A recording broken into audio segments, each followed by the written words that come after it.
Are you a podcaster? Maybe you've got that big idea and you're looking for a network to join. The multi-award-winning Ozcast Network can get your content to eyes and ears all over the world. Join now for the first month free, and you could be featuring this sound at the beginning of your podcast. Ozcast. Simply head to ozcastnetwork.com for details. Some say 13 is a cursed number. Well, superstition is out of luck as we turn on the charm in episode 13 of Apple Slice. Join myself, Simon, along with Nick, as we get quite confused, really intrigued, and very frustrated on Google Pixel and Google Home. We also ponder an impending Macbook Pro launch and talk about something brand new Apple are creating with their 3 frenemies. Plus, Facebook Marketplace and much more in a weird and wonderful Apple Slice.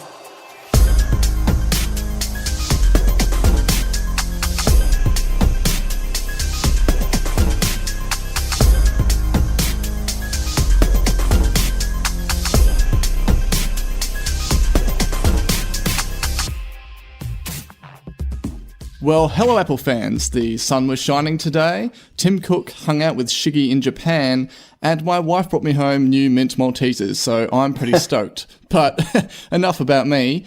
We have Nick back on deck. Hey man, how's it going? Yeah, it's good to be back in Sydney these days. I used to, as the listeners know, live on the Sunshine Coast, but recently moved to Sydney, and so far so good. I was just wondering when the summer comes in Sydney. Yeah, I'm not really sure, not having, because I grew up in Brisbane, so I know exactly what you mean, but being where I am in the south of WA, we're used to the cold, so today was the first day of shine in a long time, and everyone was complaining about heat stroke, and it was only in the 20s, so there you go.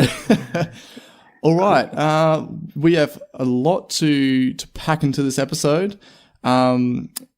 No one will know, but this is actually the second time recording this episode. Unlucky 13, unfortunately. We had some technical difficulties the first time, but should be all sorted, so we're going to get right into it.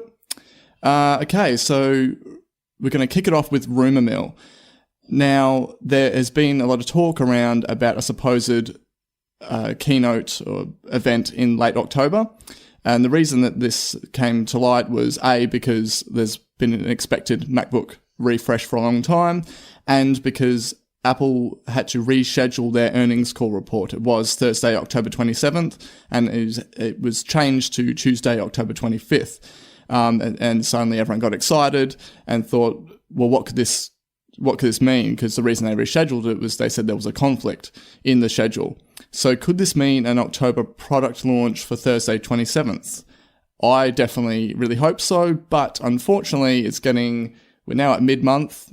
I probably would have expected an announcement by now. Is that sort of the usual time there, Nick? A couple of weeks before, yeah. It's usually about 10 days before, I reckon. Yeah, so in May, if we don't get an announcement early next week, then I would say that there's no truth to this rumour. But alas, I still will get really excited talking about this MacBook Pro because I've been hanging out for it, as everyone knows. Just for anyone that doesn't realise, the whole hype behind this new MacBook Pro is the fact that it is rumoured to have a touch OLED bar at the top, so that will be customizable to the apps you're using. That could be a good use for it. So you'd have the actual icons themselves will change and have that nice OLED display with the blacks will be really black. It looks really nice. There's been some mock-up renders online. They look really cool. And to go alongside that, the rumors of a Touch ID power button, which I think is great. And then just your standard sort of things you'd expect, new Intel Skylake processor, the fact that it will be thinner but not wedge-shaped like the Retina MacBook, as not to sacrifice any space for important actual tech inside it, and possibly remove the headphone jack, but I think they may not do that if they don't need to. So yeah, I mean, as I just said, it's looking pretty unlikely. What are you feeling about now? What percent chance do you reckon?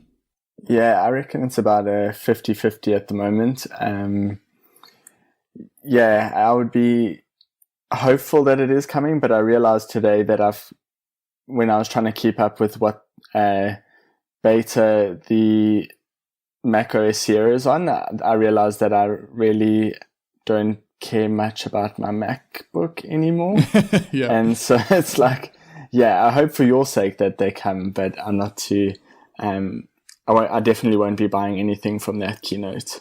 Yeah, and that's fair enough. And that's the cool thing, as we've said before, for the listeners, is that you combine myself and Nick together, and we've covered all interests in the entire product range, meaning that I'm definitely into the MacBooks and the iPhones, and Nick, while into iPhones as well, obviously is more into your iPad. You've definitely expressed your love for iPad and Apple Watch, which you have and I don't have. So collectively, we've sort of covered all bases, both have Apple TV as well. Yeah. So to go along with this launch, I mean, they usually put multiple products into a launch. A possible MacBook Air, which I hope they don't do, only in the sense that I was hoping they'd get rid of the whole Air lining, Air naming and that sort of thing, considering the Retina MacBook sort of takes that space anyway. Updated iMac, definitely people looking forward to that. I myself use an iMac, so it's always good to have an update there. A new 5K display with its own graphics chip as well. So that'll be awesome, because the current Thunderbolt display is definitely under spec now. And you were sort of saying before that you feel like they would need to add something else into the event to make it interesting. So what do you mean by this? So I've been thinking a lot about that, and I'm thinking that something software related might be useful. I just think that redesigning the MacBook Pro and adding a few hardware features, while fantastic, it just won't take it to the next level. And I kind of feel like it's really important that they just do something that no one's expecting. And I think that the most likely place that could happen would be on the software side. So potentially even just extending series capabilities on the Mac, or something as basic as that, just to take it to the next level. Yeah, because the other part of this that people were expecting a late October launch was because of Mac OS 10.12.1 would be due, and that would support whatever new features are required by this new hardware. So, definitely if they pulled a rabbit out of a hat software-wise, add a bit more wow to it rather than just, the sort of spec bump aspect to it, aside from the OLED bar and rumored Touch ID power button being the main new excitement behind all of this. So yeah, as you said, 50-50, I'm thinking the same. But yeah, still fingers crossed, everything crossed. But I'd say mid next week, if there's nothing, then I'm just going to have to hold out for maybe a January event, or March. I mean, surely March. Come on, just give me March. Pro, damn it. So I guess that why I'm really hoping that they bring out something else that we're not expecting is will take us into the next segment, which is the water cooler. So basically, this is just the segment where we talk about major Apple related talking points, and there's been a big one recently, while not directly Apple itself, a close competitor in Google recently had an event. So do you want to walk us through what happened there? Yeah, so this is the Made by Google event. It was on October 5th. Everyone would have seen these by now, but you had Google's new two smartphone models, Google Pixel and Pixel XL. You had their new home voice assistant, Google Home, and they did a 4K update to the Chromecast called Chromecast Ultra, announced a new Wi-Fi router, and Daydream VR being their virtual reality headset. So we're going to talk about Pixel and Home due to their relevance to iPhone and the rumored Siri speaker, respectively. I'd love to, in a future episode, get into VR, but I kind of feel like that's it's been talked about that Apple's putting more of their efforts into the augmented reality side rather than virtual reality. So we can, save that for a future episode, but get straight into Pixel and Pixel XL. Now, in the presentation for this and on their site, they took multiple digs at Apple, which I think is in poor taste. So before we kind of talk about the design, what do you think of this sort of, poking fun at Apple type aspect to their presentation. Yeah, I'm not a huge fan of it. I generally think that brands should try and stand on their own 2 feet and not have to shoot down another brand to make themselves more noticeable. Samsung did it for quite a long time, especially making fun of Apple users that stood in line to get a phone, 4 days in advance, and they really tried to bring that sort of aspect down. And I think really if they had people queuing out the doors for their phone, they would love it. So I think that generally they try and prey on perceived weaknesses or public perceptions of weakness and divert attention from what may be lacking in their own phone, which there are a few things that we'll get into that are perhaps amiss in this phone. Yeah, so if we want to do a comparison, if anyone hasn't seen it, just Google Pixel, and you'll see straight up it has a very iPhone-esque, particularly the 5 era of iPhone look to it off the bat. The back's a bit different, but if you visually think of a lighter iPhone and you take the Touch ID and you put it up on the back and you add a bit of glass to it, and that's kind of pretty much what it looks like. So some comparisons between Pixel and the 7 series of iPhones. They have very similar pricing. The Pixel is half as fast, has no optical image stabilization, no wide color gamut support. It's only splash proof, that's IP53, and not water and dust proof like the iPhone 7, which is IP67.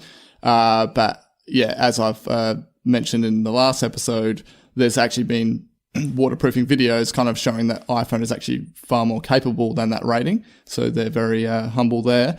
And no stereo speakers.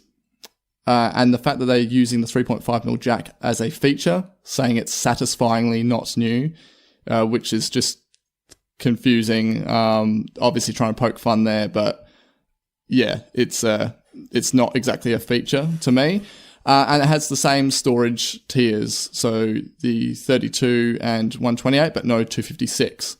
Does it have a space for a memory card? I think they removed that. Okay. I haven't... Yeah. I actually, I'll have to check that out, but I think looking at it, especially the Android users, their reaction was just like, oh, Google's tried to make an iPhone. Like they've removed all this stuff that they love about their Android devices and that sort of thing, the usual stuff that Android people complain about. So I don't know. It's kind of a strange direction here. I mean, Google has really touting it as their own phone that they completely built themselves rather than having the previous version of Nexus and such, having people like Huawei and that build their phones. This is a completely Google phone with the Google Assistant being exclusive to it. Yeah. So, I mean, what do you think about the strategy behind this? So it's a completely Google phone, which is still built by HTC, but in the same way that Apple gets Foxconn to actually manufacture their devices, it's the same thing. So it's really just relying on HTC's infrastructure to make it happen. Unlike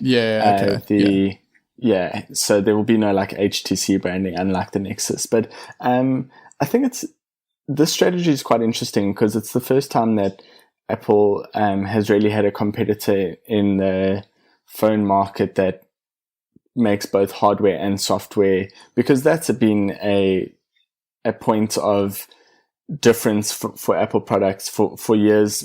Essentially, their whole history has been making the hardware and software and the optimizations that come with that. That's why you'll often find better spec devices on Android that don't quite work as well or are as fast or as good as Apple devices, even though they're better on paper. So this allows Google to basically optimize all of their stuff so that they could be on par with Apple. So it'll be interesting to see how this goes, I guess, over the next sort of 5 years, or as long as Google continues with this, because Google does drop a lot of products. And so out of these 4, almost guaranteed one of them is a hobby and won't be around next year.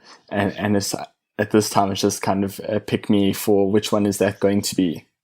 Yeah, I totally agree with you. It's Google's, my issues is with Google is overall I generally like what they do, and their branding's, yeah, it's pretty cool, but obviously, we're definitely focused on Apple. But yeah, they kind of announce a lot of things. Some don't even come to fruition.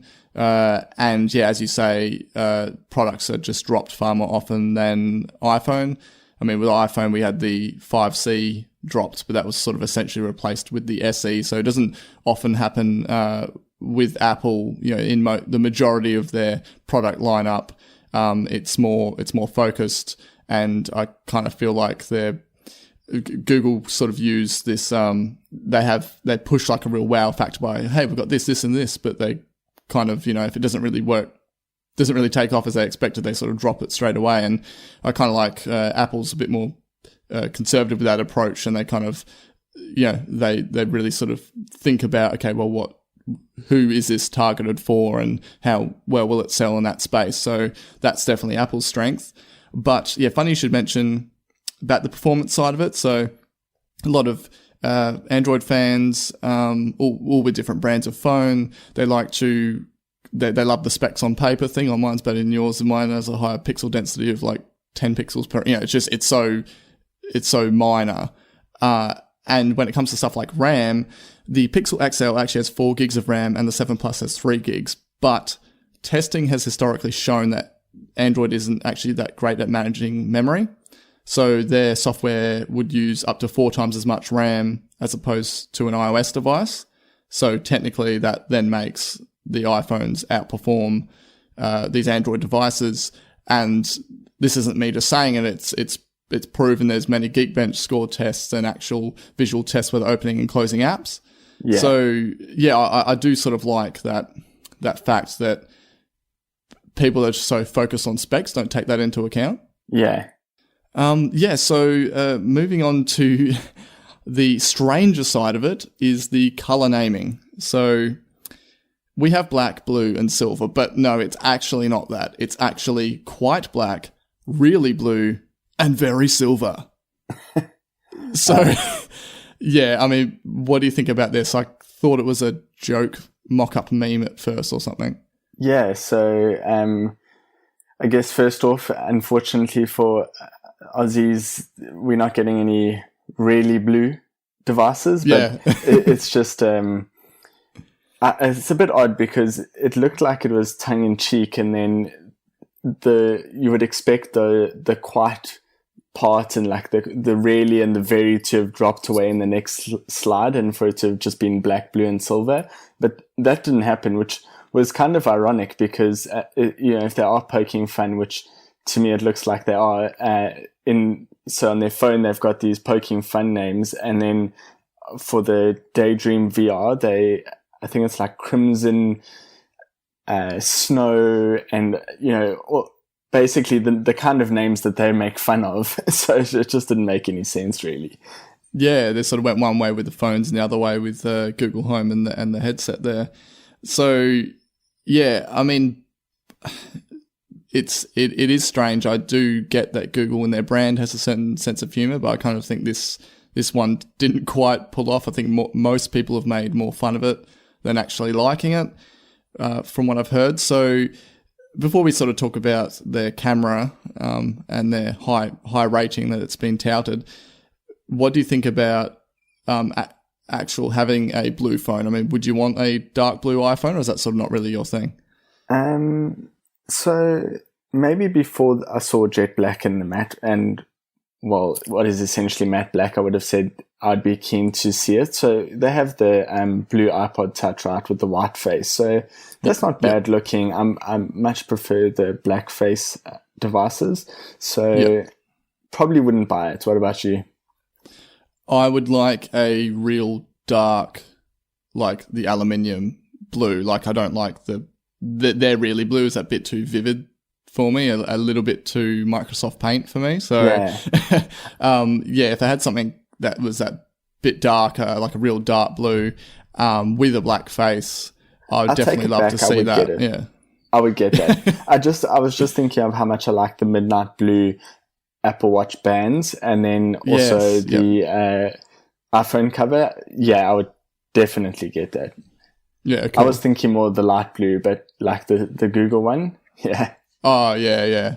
We do know that you're prone to changing your mind about this is true. color choices. So, yeah, that's cool. I'd be definitely on board if they release that. So possibly with next year, but remains to see. So the camera, they came straight out in the presentation, Google did, and said it has the highest rating for a smartphone camera by DxO Mark Mobile. Who the heck is DxO Mark Mobile? Beats me. I didn't even know. I mean, they have a strange name, so they must be, I don't know, some level of being highly respected. I'm not sure. So either way, the Pixel camera is 12.3 megapixels and has a rating of 89, which is, they say, is the highest. But the funny thing is that the 7 Plus hasn't been rated by DxO Mark Mobile yet until iOS 10.1 is out, which will have the portrait mode on it. And I think that would, to me, I feel like that would push 7 Plus to a 90. It would probably be very minor, but I just love, once that's announced, then that little line of the whole 89 rating will be immediately removed from the Google website. So yeah. And the iPhone 7 scored 86. So 86 to 89, I mean, there's not much in it anyway, so I kind of think it's negligible, the difference. But yeah, I guess I have to do my research on DxO Mark Mobile. Yeah, so I had a quick look at that, and the iPhone 6s Plus came in with 84, and then the iPhone 7 at 86. So I guess, judging by that, there wasn't a massive improvement between the two. So maybe the 3-point difference to go up from 86 to 89 will be, I have no idea on this benchmark how easy it is to gain a point, but I would kind of gather it's probably it probably has better low light performance. Maybe I reckon that would that's usually the thing that with the smartphone cameras, I think that's the real test. Yeah, I think. Anyway, so but speaking of cameras, they offered unlimited storage for photo and video. That's all levels of video, even 4K. Now, Apple, by default, you get 5 gigs. Do you think that Apple's going to kind of change their ways on this, given the Google's unlimited storage? I really hope so. I at least hope they go for a 5 gig or a 10 gig per device thing, or maybe just backups free, because a lot of their backup technology, so if you're backing up an app, it will just back up the data, and then you'll just re-download the app from the App Store, so they don't count the app itself against your storage. So I think if they did like free phone backups or something like that, that would be pretty useful, or at least 10 gigs per device. Because I mean, you and I suppose a lot of our listeners will have multiple devices, and it just becomes not feasible, and then we just end up paying monthly. So I have the 50 gigs tier. Yeah, myself, as well. And this is where I think that they should really change it, because they at least, again, charge $1.50 a month for the 50 gig tier, and it's kind of like, it's such a small cost that they could just offer extra storage. I mean, at the cost of $1.50 a month per user. I know that with the huge volume of people that have iPhones, that equates to a large amount, but if you break it down to per user, surely you could sacrifice $1.50 worth. Yeah. I think so anyway. Yeah. But either way, it'd be interesting to see what they do with the next iPhone event in that area. The Pixel has quick charge. I'm relatively happy with how fast my 6S charges. I don't know what the 7's like. I'm sure it's pretty decent. Quick charge itself is pretty cool. I probably would imagine they'd have it with the next iPhone, you reckon? Yeah, I think so. I think that makes it, that's probably more useful than wireless charging. I'm not on board with wireless charging. And I think it is one of those things where even if Apple had it, I'd still not be on board with it, because if you're ever using your device, it's not charging at the same time. So quick charge, it just makes a lot more sense to me. So I hope so, and I reckon it would come although, do you think they might be a bit conservative with battery and charging technology, given what happened to the Note 7? Yeah, that's going to be interesting. They're definitely not going to want to try and push the battery too much. Apple won't in that respect, because for anyone that does, well, everyone would have heard that you've had these Samsung Galaxy Note 7s where the battery's been exploding. They did complete recall, started issuing replacements. The replacements started exploding. Not everyone, but still enough to be definitely concerned. And they've now just recently halted production completely, and they're offering people $100, something like $100 off a Galaxy S7 or something, and they're replacing all the Note 7s with an Edge, something like that. Yeah, okay. And it's a big loss for them. I think the money side of it is far less concerning than the actual brand side of it, because I mean, I know people say that, tech moves so fast, people forget, people forgot about the whole Bengate thing and all this other stuff that's happened with crazy. Phones. But something like a battery exploding, I think, is definitely the biggest, the safety concerns for it are insane. People, if you owned a Note 7 and you were to board a plane in Australia, they weren't going to let you on. That's how concerned they were because of the safety aspect. So. Yeah, but it's crazy that something like that could even be compared to Bendgate. I mean, don't sit on your phone because it's a thin piece of technology, it's going to bend, versus don't use your phone because the battery might explode. And I don't mean one huge explosion that's going to take your house down, but it will injure you for sure. So I don't know how, and I feel like Apple got more slack for removing the headphone jack from the iPhone 7 over the past 10 months than Samsung did for launching a phone, selling it for less than a week, without any recalls or anything, and then completely the device no longer exists. It's not on sale anymore. They're not making it anymore. It's done, and it's pushed them into a quarterly loss. I feel like they deserve more backlash for it. Oh, it is definitely ridiculous. I completely agree with you in that regard. And I kind of think it's just the trend. I mean, in the sense that when iPhone first came out, everyone was having iPhones, and then Galaxy came out, and everyone's like, oh, Galaxy's way better. And then they shifted back to iPhone, and now they've sort of, at least to me, there's a lot more people that are like, oh, Galaxy's the best, iPhone is terrible. And I kind of think that because we're on that wave of people loving Galaxy, at least up until this Note 7 incident, that so many people have been easy to bag Apple because, I mean, Apple's at the top.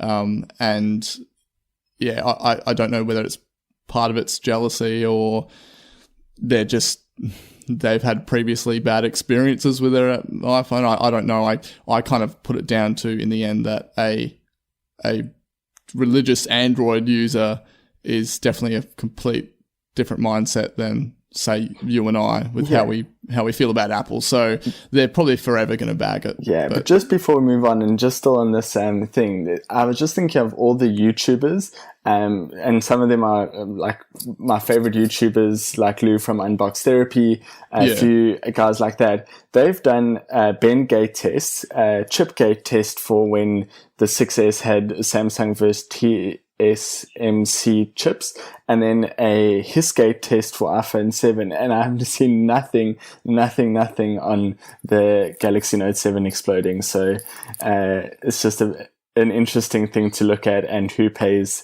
their salaries on the side. Yeah, it is the bias in that regard. It definitely grinds my gears a bit. So I kind of feel like the scale's not quite even there. So I kind of hope that we, especially in light of this with the Note 7, that people kind of realize that, okay, maybe the Galaxy isn't the all-time greatest thing ever. So there you go. But it comes down to personal opinion in the end. So there is the other option for Android lovers. That's the Google Pixel. And the really differentiating factor on this phone is their big push is on Google Assistant. So basically, that's just a baked-in AI into the hardware. Into the software that really, let's say we're having a chat and we say, let's go for dinner, and Google Assistant will recommend restaurants near you that you could go to and be able to like book a table, I think it is, and stuff like that. So it's baked in to the OS. It's a bit different to, I think it's like the smarter version of Google now. It's their competitor to Siri and is Cortana even a thing anymore? Yeah, I it's like Cortana who? Like, yeah, I mean, I've got Windows 10 at work, but I've just completely turned off Cortana, mainly because I don't want to be talking to a desktop computer. But, yeah, I mean, that's another thing for another episode. We could probably have a real in-depth discussion about the whole voice assistance rivalry that's happening on. But Cortana is definitely lagging behind in that regard, I reckon. But yeah, so talking about Google Assistant, we're going to move on to the other big product that is Google Home. So Google Home is it's a device that looks very home-like. You can position it wherever you want, and it is a voice assistant. And straight off the bat, the design, I think it's quite stylish. We did talk about this when it was first revealed in their I/O event, and yeah, I'm still quite a fan of it. Before I sort of find out how you're feeling about it now, it comes with base color options. So there's 3 metal ones. That's carbon, which is black, copper, and snow. And there are fabric ones, which is mango, marine, and violet. And I love all of them. And I love the imagery they use on the site with it. They color match the environment to it, and it's just they're quite vivid. And I'm the biggest fan of the copper style one because I just love copper sort of things.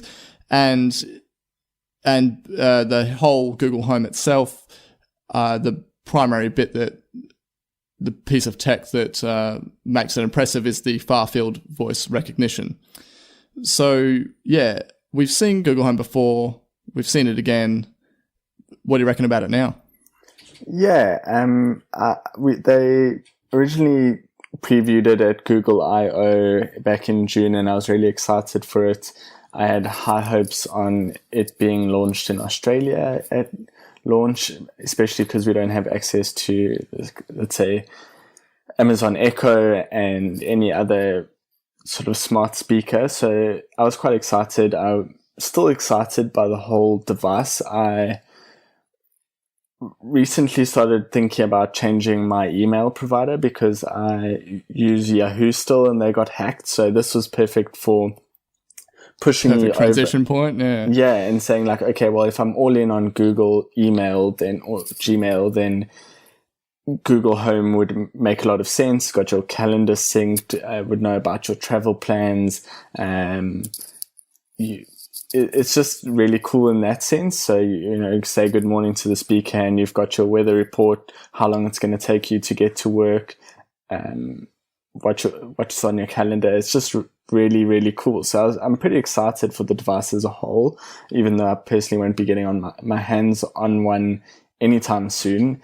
Unfortunately, I still don't understand why. So we had mentioned a little bit earlier about Google's strategy from this event. So they announced a speaker, VR headset, a phone, and Wi-Fi. And so you look at that as one general hardware strategy that they're trying to push. And so the Wi-Fi encapsulating the whole ecosystem doesn't really work without really good internet. So fair enough. And then a phone and VR headset, which is kind of the future of smartphones, I guess, is what they see. And then the assistant underpinning all of that and through Google Home. So they released a pretty attractive lineup of as an ecosystem. But unfortunately, in Australia, we're not getting that full ecosystem. And that's like having your legs cut off at the knee. It just, I don't understand it. Yeah, I don't know whether because for them it's and still, the home voice assistance is a new space, that's the reason that they're holding back. Do they feel like it's not going to take off? I don't know, but I knew how excited you were about it back in I/O, and particularly after this announcement. But yeah, this is where we've moved into Deal Down Under, not available in Australia, and looking like, well, they said not anytime soon. So I kind of feel like if there is a Siri speaker, well, actually there is, they're prototyping it, if that's what it's called, I don't know. We're not expecting Siri speaker for at least a year. I kind of think it's probably going to take Google Home at least a year to come to Australia. So we could almost see a real rivalry launch. That would be very upsetting. Yeah. I would expect a new model in a year, not for it to only come down here in a year. But yeah. Well, you had previously said that you would probably hold off for Siri speaker anyway, and that might be a better solution. Yeah, I as much as I love the look of Google Home, it looks great. I just and I do have Gmail and that sort of thing, but I'm more invested into having all my stuff with iCloud and I if I were to get one, it definitely would be more Siri speaker. And I'm trusting Apple's design team there to produce something that looks nice, and in the majority of cases, Apple do produce great looking products, so I don't have to worry too much there. So the last thing worth mentioning on Home, at least from my side, is that it doesn't have multiple account support. So one thing where I feel that the Apple TV sort of comes short is the fact that it's a home device. So I only have one TV in my home. I don't have TVs in the bedrooms. I don't have kids that would have their own TVs. So essentially one Apple TV to serve my partner and I, and it's got my photos on there. It's got my YouTube account on there. And I just think that if you have these home devices, they need to support multiple users. I imagine the next version of Google Home, certainly I've heard that testing inside Google, the employees have access to like a multiple account version. And I certainly imagine that the next either software update or physical hardware would cater for multiple users. I mean, imagine how cool it would be if you go in the morning, you're making coffee, and say good morning to the speaker, and it tells you about everything you've got to do. And then, like, let's say at that time your wife was busy with the kids or something like that, and then comes through and says good morning to the speaker, and then it tells her all about her day without any logging in or out. That would be, what do you think about something like that? Oh, I think, that'd be amazing if you just had this, after,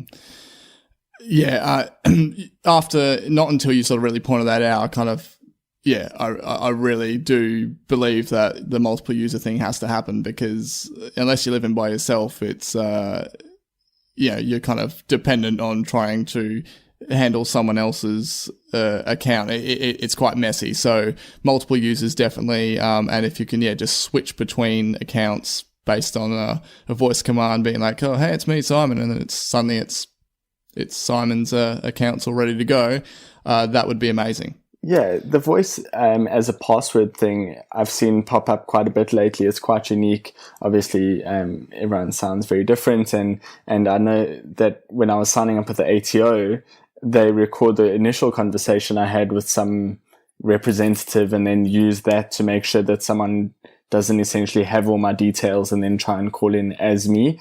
And there are like one or two other services that are very similar. So I can imagine that they should be able to do it, especially Google. So, I think for sure. So, that pretty much brings it down to the end of Google Home. Unfortunately, until they make an Australian announcement, we will never know. So there you go. Now we have a whole load of edible extras. So I hope you're all hungry for some news. Now a app has been removed from the App Store. Okay, this one's called Dash. I didn't know about it previously, but it's a developer app that provides offline API documentation. Now, the developer, Capelli, had no idea why it was removed at the time and his account getting shut down. And Apple stated it was due to review manipulation. So they have found thousands, I guess, of fake reviews from 2 accounts across 25 apps. Apple stated they'd given Capelli warnings and they had attempted to resolve the issue with him. Capelli's saying otherwise. How do you feel about this? I mean, review fraud, I think, definite no. People shouldn't be allowed to do it. But this is a he said, she said scenario. But with Apple having the upper hand because they have the control of his account, it started whether off they shut like down that. his account. So it started off like that, and so what Capelli said was that, well, his name is Bogdan. I think the company is Capelli. It might be named after him, but anyway, his name is Bogdan, and he came out saying initially both my apps from the Mac App Store and the iOS App Store have been pulled, and all that I can think is I just swapped over from a personal user to a business user, and that shouldn't have done anything, but now both my accounts, my developer account's been pulled due to, well, he didn't actually say, he said he had no idea why, right, at that time. Yeah. And then someone emailed Phil Schiller about it, not from Bogdan's side, like just a random third party. Apple had come out to say that it was due to review manipulation to like a tech blog, one of them, or like BuzzFeed or something. And then Phil Schiller replied to someone saying that he's looked into the issue and they've found review fraud, and so that's why it's been removed. Then later they got on to say that they did tell him about it beforehand and try to resolve it with him, and he didn't. So then he came out with another blog post and said from his side that Apple hadn't contacted him and they had called him after he had been to the media to try and resolve it. Luckily, for me anyway, he recorded part of that call, which was extremely informative, because what it essentially said was, he said that he had a while ago given some test devices that he had and his credit card details to a family member of his, which comes out like I think it's a female cousin of his, who he helped set up an Apple developer account for. Once it was set up, he claims that he had nothing to do with her at all, and that was it, right? Now, what Apple's saying was, when they contacted, they're saying that the accounts are linked because they have the same credit card details. And I think there was one other link that they found, but I've forgotten it now. Anyway, so the accounts were linked, and that he's working. What they wanted him to say was the accounts are linked. He's working with Apple to resolve the issue, and that it's due to review fraud that that it was pulled. So Apple emailed the other person who actually did do the account, like the review fraud. They only emailed that account, and they're saying that the accounts are linked. So essentially they assume that if you're using the same credit card, you should be able to hear that your account's going to be shut down from only being emailed on one of the addresses. And it's really actually worth a listen to the PR representative or the App Store representative talking to this guy, because they basically have a very basic request that he just puts out a blog post that he's working with Apple, that the account was linked to some account that had some fraud. That was it. They had like 3 conditions, and his apps could be back in the App Store as long as he himself didn't have fake reviews, which he personally didn't. So it's a bit of a weird one. I'm certainly on Apple's side on this, because they did actually try and resolve it. And yes, there's no appeals process now, because when they asked him to do that, he said no, he wouldn't do it. And then the Apple representative almost wrote out the blog post, almost dictated it to him. I felt it was very fair. And given the fact that fake reviews can really put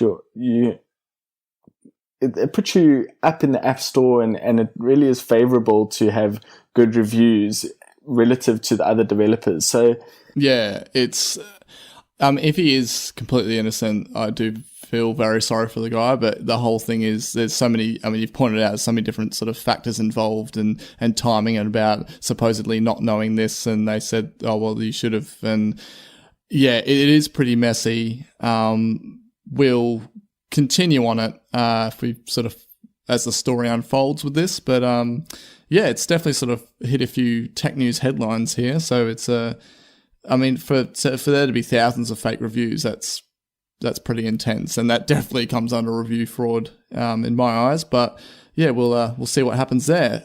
Talking about things being pulled, Apple pulled a fake bubble iMessage sticker pack called Phony. It was the number one paid sticker pack. So basically, this is one where it had stickers that looked like bubble messages, and you put them over the top, in a conversation, and it looks like someone said something that they didn't actually say. So the developer himself, I think, was saying that he probably was expecting it to be pulled anyway, because visually it's duplicating iMessage, so that in itself is a no-no. And Apple sort of then proceeded to say that now no prank apps are allowed. So to me, it seems fair. The idea of the sticker pack itself is pretty funny, but they're sort of saying if you can kind of change the look of it so it's not like it's trying to imitate iMessage, then he could keep it there. But yeah, what do you reckon about what happened here? Yeah, I think they are at liberty to, I guess, have their rules, and essentially they're trying to keep the platform having a high quality. So I can understand why they don't want prank apps. It's quite funny though, so I would personally think about making my own Phony sticker pack and just have it installed on my device. It might be quite funny and confuse my friends. So hey, that's all I got from this, is essentially make one for yourself. And then, because it's pretty easy, right? You just really have to write out the message. You use some sort of app like Procreate to get, or Photoshop to just get an outline of that image, or the exact image itself, and then use Xcode to create a sticker pack and load it on your device, and you sort it. It's apparently pretty easy to make a sticker pack, so why not?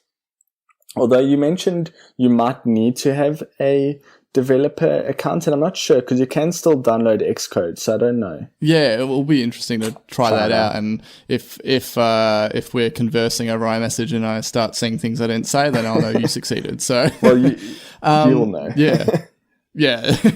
So moving on, I posted it online when it was announced, and did promise that we'll cover it. So we'll just give you a rundown. Facebook Marketplace, so Facebook iOS app, had an update. It started rolling out to Australia recently, and it was available on my device on October 7th. So what they did was they put the messenger icon that was in the bottom row up in the top left and replaced that with a marketplace icon. So it takes you to this section in the app real quick, and it's essentially take all the ideas of your local buy and sell pages, but build it into the app and make it really quick, really easy. It's like having Gumtree within Facebook on your phone. Picks your location, set your radius and that sort of thing. Has all the different categories, and I think it works pretty well. It'd be interesting to see what happens with buy and sell pages after this, whether people start shutting them down. But have you had a chance to check it out? Yeah, I checked it out on day one and probably about a week later. So considering using it to sell my car. I've been trying to sell my car on car sales for about 3 months now, and no luck so far. So maybe I'll try out Facebook Marketplace. Yeah, well, I mean, that's like Gumtree itself, so it's mostly free. Heaps of people use it. Facebook Marketplace, there's no fees, no nothing involved, as far as I can tell. So, for anyone that loves quick buy and sell, and they don't want to have to join or be accepted into buy and sell groups and that, Marketplace is the new normal. What is really nice about it is, and this is a feature Facebook was marketing for Marketplace, is that it links your Facebook profile and it tells you how long you've been, or tells anyone looking at the item how long you've been a member of Facebook, which I think is really helpful, because when I was looking through, I kind of felt like one or two people may have just, I was looking specifically at iPhones, and they were like selling all the iPhone 7 for a higher price, and I kind of, they were like scalpers, and I didn't really have much faith in them, and I found that sort of linked to a Facebook profile where to the best of their ability, they make sure that there's a real person behind it and that's their real name. I found that pretty relieving or mitigating. Yeah, it definitely legitimizes the item itself. And so, I just think heaps of people obviously using the Facebook app. Try it out for yourself. If you're trying to sell something, just chuck it on there and see what happens. So moving on, we have something that I'm definitely into, but the headline here is that Apple, Adobe, Google and Microsoft, they're four tech giants, four frenemies, if you will, are working on a brand new file. So it's a new standard of fonts called variable font. So it's a whole new format. It's big news for graphic designers like myself, big news for websites. So before, if you think of a font, say like Helvetica, a lot of people think of it as just a single font, but it's essentially an entire family. So every single different weight, whether it's italics, bold, it's all a separate file. So this does away with that. So the whole thing is just within one file. So the actual, it's a lot more convenient, particularly for web. It doesn't have to, the loading times will improve because it doesn't have to load separate files, which is great news. So reduce loading times, awesome. And it will help a lot with visual consistency. So some platforms like Microsoft Word, you've got a font. If the actual bold or italic doesn't exist, Microsoft Word tries to fake it. And to me, at least anyway, I can tell and I don't like how it looks. So with variable fonts, it become the new standard. Everything will look consistent across all platforms, whether it's in Word, on a website, in a design document. So for me, I love things being consistent and turning out how you expect them to visually. So it's a big plus from me. We're going to get true italics, true bolds, and proper font weights. So it's currently being worked on. There's no set launch date, but the fact that you could get four of them, these four big companies all on board in a room, I'm guessing they must have, to work on something, that's pretty impressive, don't you reckon? Yeah, I think it's pretty impressive. It's always good when they team up for both the good of themselves and for the end user. There will be benefits. So it's good to see that they not, as you say, they're frenemies. So it's good to see that they work together. Yeah, definitely. I mean, as people know, Apple uses Bing and stuff for a lot of its search. So Apple and Microsoft have kind of become more friends, whereas back in the Mac versus PC days, they were definitely the rivals. And Adobe and Apple work together, especially software-wise. So it's more the fact that you throw Google in there that I think is the big one. Yeah. Okay, and a little celebration for our neighbours in New Zealand. Yeah, congratulations to them. Yeah. What's happening in New Zealand? Well, my pet peeve really is the Apple Pay has launched in New Zealand through ANZ and Visa. So it's amazing, but it just is more evidence. I wish I had a party popper. You can always go, woohoo, yeah. Yeah, I sort of did then, but anyway. Yeah. So it's really cool. I love Apple Pay, and I just wish that all the banks would get on board. I still haven't swapped to ANZ, but I really should, though. Maybe I'll open an account online. Back when Apple Pay was the real topic at the time when we were talking about it, we were really expecting the other three to just get on board, and it hasn't happened yet. Instead, they took Apple to court. Yeah, there's just, I don't know, it's pretty crazy, but ANZ's our friend. They're on board, so yeah, top work ANZ. And I'm with Commonwealth, so I'm just really hoping that they don't sponsor the show, but they should. Yeah. We talk about them a lot and punt them, so yeah. There you go. Sponsorship. So yeah. Now, there's been a big purchase by Samsung. So Samsung has acquired Viv. We talked about Viv before.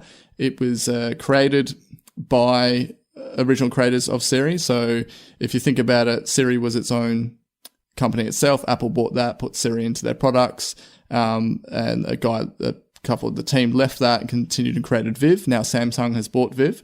Not sure exactly how much, but to put in perspective, Apple bought Siri for $200 million back in 2010. So now Samsung doesn't have their own software.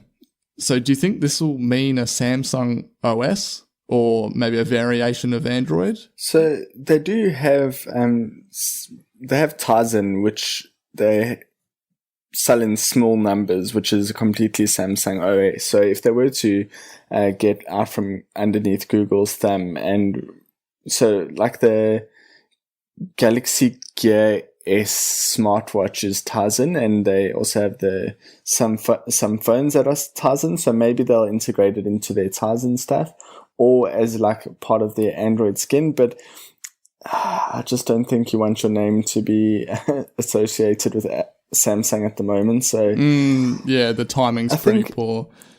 It's good that Apple didn't buy them. I think obviously, so as you mentioned, it's the same creators as Siri, and there's a reason why they left in the first place. And so if they couldn't produce this kind of work at Apple, or if they could and chose to leave despite being bought, I don't think Apple has much of a desire to be involved with them. And I also think that one of the issues which led to the guy leaving was, or at least them not adopting Siri in their full capacity, was some privacy issue. So yeah, good that Apple didn't do it.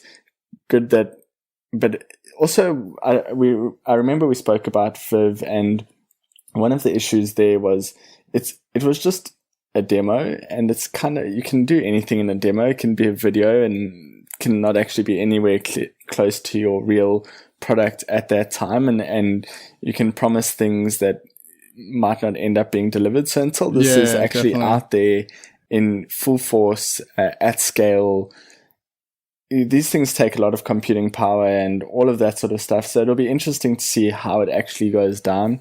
I'm not too concerned for Siri and Apple. Yeah, no, me either. I just think that without a dedicated, at least a larger, more present Samsung OS, be interesting to see what they do with it. But yeah, I'm not expecting them to suddenly topple Siri. I guess you could say that by Samsung putting Viv into their software, they will hope it ties in. Yeah. Oh, well, that was a good one on the spot. I'll give you that. Yeah. I just, if anyone knows me, they're used to that. So this is true. All right. So, moving on to a final little bit of news. There was a purchase by Apple. They bought a company called TuppleJump, I think it's called. The fourth machine learning company that they've purchased within a year. So, what are you feeling about Apple's movements in the machine learning space? Yeah, so I think while Apple's generally doesn't discuss their plans for that's their PR line is from time to time Apple acquires smaller companies, and we generally do not discuss our plans. So yes, while they generally don't, I think if we look at the iPhone 7 launch, specifically the portrait mode for iPhone 7 Plus, they did outlay where machine learning is used in that. And I don't think that's always necessarily obvious. These things can be hidden. For example, Siri suggestions and what apps you use, even when you plug in your earphones and it comes up with a little like a podcast or a little music thing or whatever other app you usually use at that time when you plug in those. Or I don't know if you've noticed when you connect to your car, it sometimes comes up with that stuff. So all of that stuff would be machine learning about how you use your phone, stuff like that. Even the quick type suggestions, that involves machine learning. So big fan of that. And I don't know if you agree, but I've noticed it's better in iOS 10. I know that there was a big push that they used differential privacy to allow them to push some of that information to their servers anonymously, and not just, so a lot of anonymized data you can actually de-anonymize if you have enough of it anyway. And so what differential privacy does is it throws in a lot of noise into the data, which essentially allows them to, like, say for example, I type 2 words in a row. It might send those 2 words in a row, or it might send the first word and another word that I didn't write afterwards, something like that. So essentially what that does is, although there's the noise, the machine can still get the general pattern. And so, yeah, it's quite, I think buying 4 machine learning companies in a year indicates how important it is throughout the OS. And I don't think it points to any one special thing like, Google Assistant equivalent or something like that. It's just used to beef up every part of the OS. Yeah, as you say, it's not like, where they purchase Siri and hey, here's Siri. It's not like they're going to say, introducing Apple Double Jump. Like, it's exactly. They're just they're beefing up existing software features, and there's a lot of stuff happening behind the scenes, as they showed with portrait mode, and it all just helps with the general user experience and certain little things that are more happening, especially with iOS 10. They're like, that's pretty impressive, and then you realize, that's where the machine learning comes into it. So that's a pretty full episode here. If anyone wants to follow Apple Slice, of course, we are on Instagram with Apple Slice Podcast. You can find us on Twitter. It's at Apple Slice AU, or on Facebook. That's facebook.com/Apple Slice Podcast. If you want, search us up on iTunes, rate and review. We'd love to get your feedback there, or just search us in your favorite podcast player. So, Nic, it's been good having you back. Good for a chat. It's great to hear that you're settling into Sydney, and good to be back. I should be in my own place with NBN in the next 2 weeks, so I'm pretty excited to give NBN a try. Oh, that's awesome. NBN for me over here is probably at least 2 years away. So they've just launched a new satellite, so hopefully it accelerates it. Oh, that's pretty cool. So awesome to have a chat, and I'll catch you in the next episode. Cool. Cheers.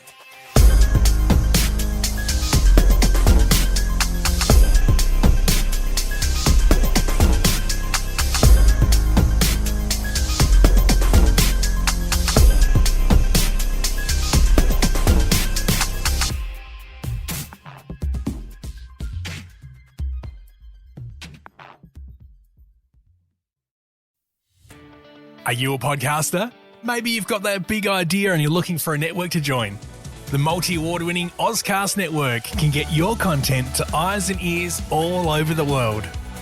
Join now for the first month free, and you could be featuring this sound at the beginning of your podcast. Ozcast. Simply head to ozcastnetwork.com for details.